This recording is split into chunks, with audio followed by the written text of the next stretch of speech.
Welcome back, ladies and gentlemen, to Pits To Podium and also on the Inside Line Formula One podcast. My name, as always, is Soumil Arora. I've got Kunal Shah here with me. And hang on a minute. Before you get to thinking, okay, what was that title all about? How do all Formula One teams end up saving 400,000 euros for 2021? Let us explain. Kunal, what has just happened? Well, the most unlikely decision has been released upon us, as we know.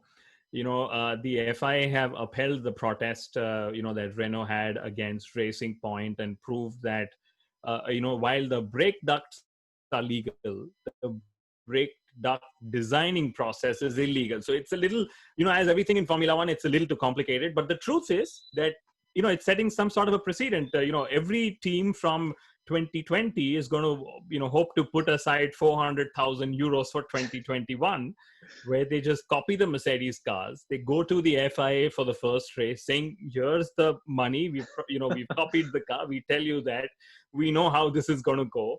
We'll start the season with minus 15 points, but let's go racing. Exactly. And it's Formula One. We know for a fact that over the years, if you don't tell a team, unless you don't tell a team that you don't have to do it, it's always a gray area. They consider, okay, if no one has told us, it doesn't mean that it's not possible. And we saw Racing Point doing the same thing. But the wider implications of this, Kunal, as you mentioned, teams might as well just take $400,000 and think, okay, what now? It's all right, TK. We could just go in and copy the whole car next year.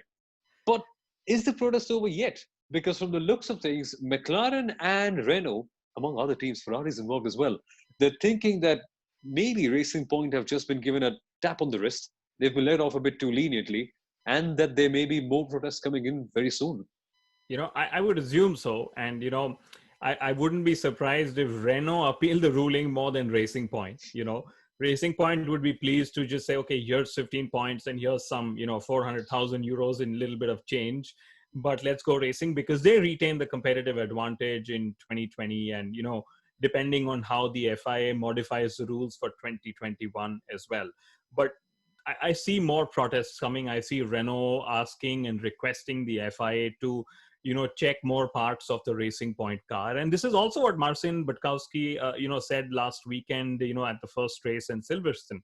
He said that if the FIA finds that, some parts of the car are in breach, then he would urge them to check the other parts of the car. So I don't think we've seen the end of this protest just yet. It could be going on and on and on for a very, very long time. Who knows? It could be the first of many Renault victories in this protest. It's certainly not happening on the track. Well, it could be happening here in the protest office as well. But on the broader perspective, Kunal, when you consider everything, because Racing Point don't really have to redesign the brake ducts. Now, this is something that we spoke extensively on Pits To Podium and on the Sideline F1 podcast as well, that maybe if Racing Point lose, they may have to redesign their brake ducts. And there was a loophole saying that because only the design process was wrong, they could just make a very similar brake duct the other way around. They could just say, okay, we came up with it originally. All that's possible. But now that Renault may be going in and doing a deeper search to try and find out more parts that have gone wrong, how do you think things are going to play out? Because if that's not the case, if this protest doesn't go further, as we mentioned, might as well just keep 400,000 euros as change in your back pocket. It's a worthy investment to make. Who knows in 2021, if you say someone like Alfa Romeo, maybe on the podium.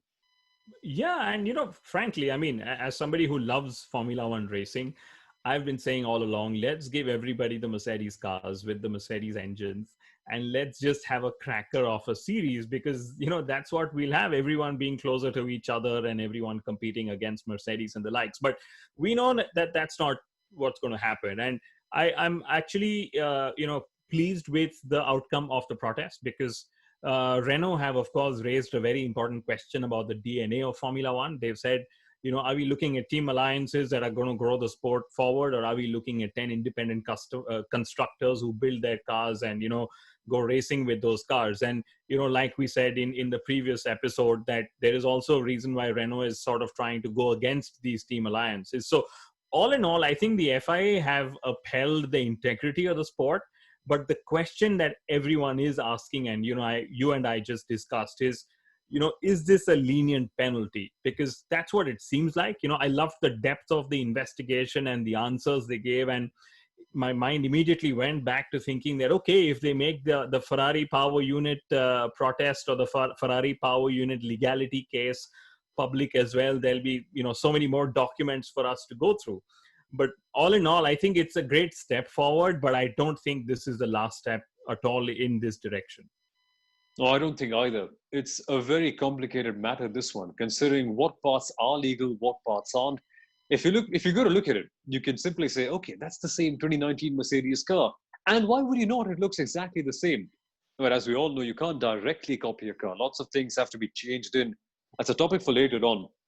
Lots of broader implications of the same. As we discussed, teams can just come up and say, okay, why don't I do the same thing myself? Hey, if I'm only going to have to redesign the brake ducts that I've already have made already, who knows? If we can just be we can just be given off with the whole thing very leniently. But on the other hand, Kunal, people are actually questioning Mercedes as well. Ferrari was involved in the whole thing. They're pointing fingers saying, okay, but what happened to Mercedes? Why have they been left off? Why have they been left off? And why were they leaving the meeting only in 1 hour when Racing Point and Renault took 2.5 hours to get off the entire hearing? That's where the FIA have actually admitted that they made two errors. Okay, the first was, when they checked the car back in March, they oversaw the brake duct because they said they were focusing on the car as a whole. And the second is they said that they didn't detail out the handover process, from parts going from being unlisted to being listed for 2020. So, Yeah. for example, as you know, brake ducts were allowed to be, they were unlisted to be used from or purchased from, another team in 2019. It's just in 2020, it's been, sort of disallowed. So, the FIA have turned around and said that we will detail it out far further on how this can be done, keeping the spirit of competition in mind as well. So, in all, it's just a learning that everyone has had, and it's of course bitter. It's still, I would say, it's the most bitter learning for Renault rather than Racing Point. But it's at least, like I said, it's a good step forward, and we know what's going to happen. Starting this Sunday, there's going to be another reprimand, and then the race after in Spain, I think there'll be another reprimand. So then the question, we've been trying to find an answer to is, how many reprimands can a team collect before it actually converts into a penalty? Because we know that for the drivers, it's, I think, 3 reprimands before it becomes a penalty, and, they get points docked off, or, on their driver's license and the like. So, maybe we should follow a World Reprimands Championship in 2020. Look what it's all come to in the end. Just speaking about a championship for reprimands, considering all that's not been happening on the track. But what it actually brings me to, Kunal, is 2021. Now, on one side, we all wrote long paragraphs about it. We all spoke about it in great depth. That, oh, Racing Point have done the most fantastic thing ever. If this car is safe to race, which it was back when we wrote all those things, they can get away with 2020 and with 2021 as well, because the development regulations are going to be very slightly modified. You can't upgrade a lot of things on the car for that one. Now, if they get all these reprimands, if today the brake ducts are illegal, tomorrow it may come down to the front wing. Day after tomorrow it could be the rear wing or some other parts of the cooling system or the ECU, something or the other. Eventually, when it comes down to the whole thing, and we know that Renault are going to get down to the bottom of that, they want to check every single one of those parts. Will they have to redesign the 2021 car? And if that's the case, that's going to be a major hit, because Racing Point, we know, ailing team in terms of finances when you compare to someone like Renault or Ferrari. Manufacturer budgets in the whole case is. And when you see them devoting all their efforts to 2022, and then they have to make another spare car for 2021, which they can't ignore because, again, sponsors money, guys. How do they go about this one?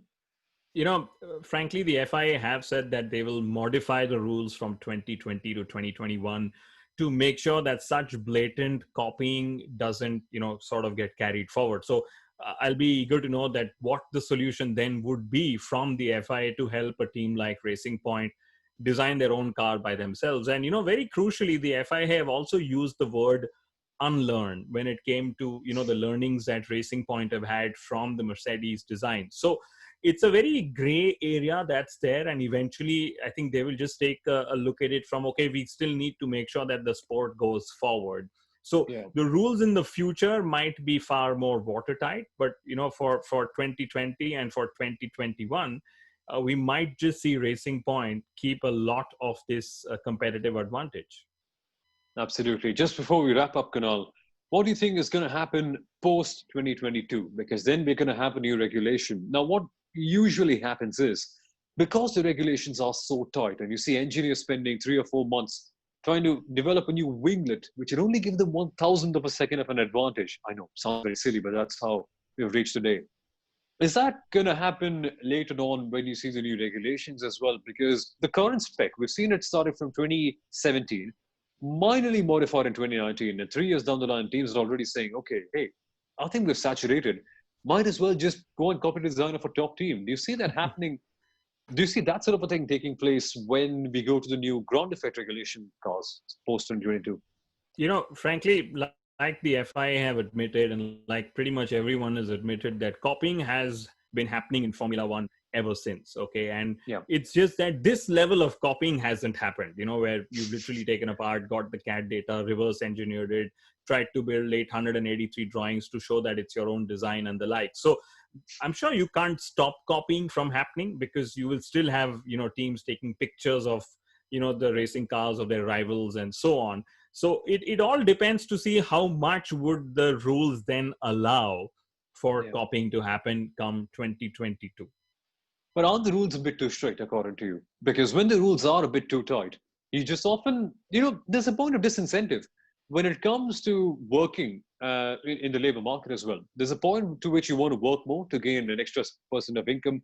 And then you think, okay, my marginal benefit for every single hour that I'm working on is just falling down. It's diminishing after a point. So, hey, why might as well just chillax, sit at home and have a few leisure hours? In the same way for Racing Point, there isn't really a lot of incentive for all these teams to work those extra hours when the benefit is quite clearly not available. So are the rules a bit too tight in that regard? And do you think that Formula One should just loosen up the strings a little bit? Starting 2022, maybe not immediately in the new formula, because let's remember there's a budget cap. So it's, not just endless spending that, teams have been used to. There's also a sliding scale aero regulations. So it will be about choosing what design philosophy, what upgrade is going to give you the biggest bang for the buck. But I think maybe later on, as the rules stabilize, as we've seen happen, in this era, who knows? Maybe this could happen yet one more time.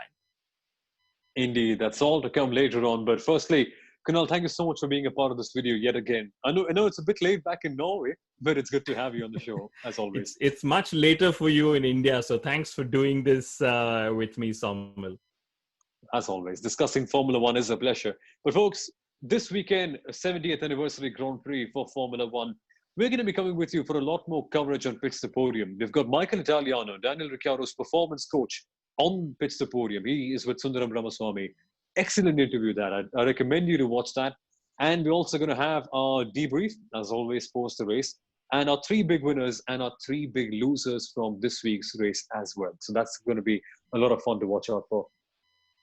Yes, Soumil, I'm excited. It's going to be interesting to see. There's still the 5 things to watch for video, which is still very valid.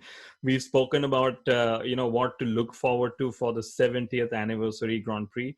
But, thanks for joining me one more time, Soumil. And guys, we will see you all in another episode very, very soon. Absolutely. See you, folks. Bye-bye. Have a good weekend.